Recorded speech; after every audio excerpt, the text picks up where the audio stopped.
కర్ణాటకలోని మైసూరుకు చెందిన 70 ఏళ్ల వృద్ధురాలు గత 30 ఏళ్లుగా శ్మశానంలోనే జీవిస్తోంది. ఎవ్వరికీ భారం కాకుండా బతికేందుకు శ్మశానంలో సమాధుల కోసం గోతులు తవ్వడాన్ని జీవన ఉపాధిగా చేసుకుంది. 7 పదుల వయసులోనూ కష్టపడి పనిచేస్తోంది.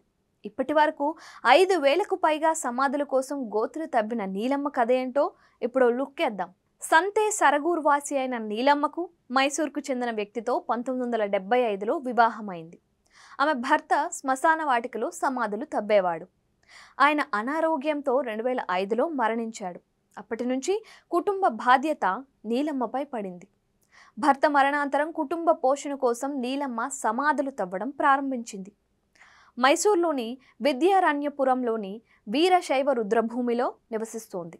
అంటే ఒక శ్మశానంలో నివసిస్తోంది. ఒక మృతదేహం కోసం 3 అడుగుల వెడల్పు 6 అడుగుల పొడవు ఉన్న గొయ్యిని తవ్వడానికి దాదాపు 3 గంటల సమయం పడుతుంది.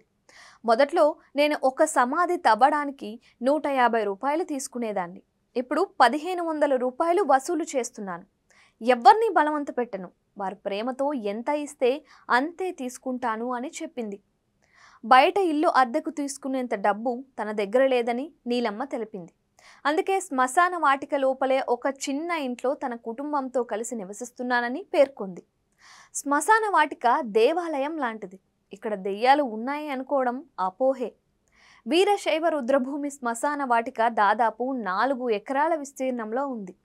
ఇక్కడ వివిధ రకాల పాములు, నెమళ్ళు, ఇతర జంతువులు కూడా ఉన్నాయి.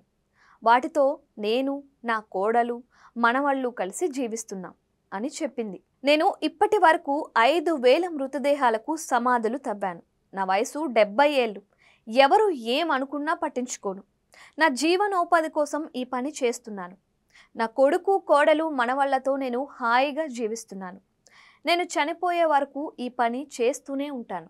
నా భర్త మరణాంతరం జీవనోపాధి కోసం సమాధులు తవ్వటం మొదలు పెట్టాల్సి వచ్చింది అని నీలమ్మ తెలిపారు. ఒకానొక సమయంలో బలవన్మరణానికి పాల్పడాలని అనుకున్నా.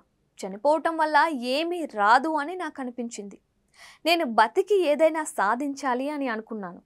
నాకు 2 కొడుకులు. ఒకరు బెంగళూరులో పనిచేస్తున్నారు. మరొకరు నాకు సాయంగా ఉన్నాడు. నేను నా కుమారులు మైసూర్ మెడికల్ కాలేజీకి మా మృతదేహాలను దానం చేయాలని నిర్ణయించుకున్నాం. నా భర్త మృతదేహాన్ని ఇంటి పక్కనే ఖననం చేశాను.